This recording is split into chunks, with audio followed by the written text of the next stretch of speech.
ఫ్రాంకెస్టైన్ movie review నెట్‌ఫ్లిక్స్‌లో stream అవుతుంది. ఈ హారర్ స్కైఫై మూవీ చూసాక నా ఒపీనియన్ చెప్పాలంటే సినిమా మాత్రం చాలా బాగుంది.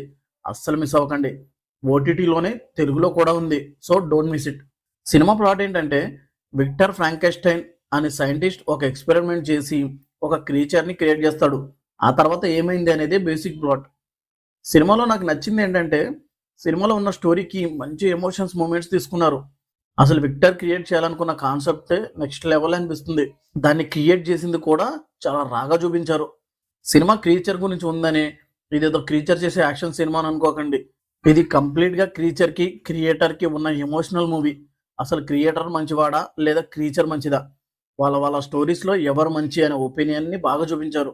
Cinema screen play two sides చూపించడం చాలా నచ్చింది నాకు. స్క్రీన్ ప్లేని చాలా బాగా సెట్ చేశారు. అలాగే సినిమాలో ఉన్న 2-3 యాక్షన్ సీన్స్ మాత్రం చాలా బాగున్నాయి. కొన్ని సీన్స్ మాత్రం బ్రూటల్‌గా అనిపిస్తాయి. స్టార్టింగ్ బోర్డు దగ్గర వచ్చే యాక్షన్ సీన్ చాలా బాగుంటుంది. ఇక సినిమాలో ఇంకో హైలైట్ వచ్చేసి పర్ఫార్మెన్సెస్. ప్రతి ఒక్కరూ అదిరిపోయే పర్ఫార్మెన్స్ ఇచ్చారు. మార్వెల్ సిరీస్ మూన్ లైట్‌లో హీరోగా చేసిన ఆస్కర్ ఐజాక్ విక్టర్ ఫ్రాంకెస్టైన్‌గా ఎక్సలెంట్‌గా యాక్ట్ చేశారు. అలాగే క్రీచర్‌గా చేసిన యాక్టర్ కూడా చాలా బాగా పర్ఫార్మ్ చేశారు. సినిమాలో ఉన్న ప్రతి ఒక్కరూ మంచి పర్ఫార్మెన్స్ ఇచ్చారు. ఫైనల్‌గా ఓ మంచి క్రీచర్ ఎమోషనల్ మూవీ చూడాలనుకుంటే ఈ సినిమాని మిస్ అవ్వకండి.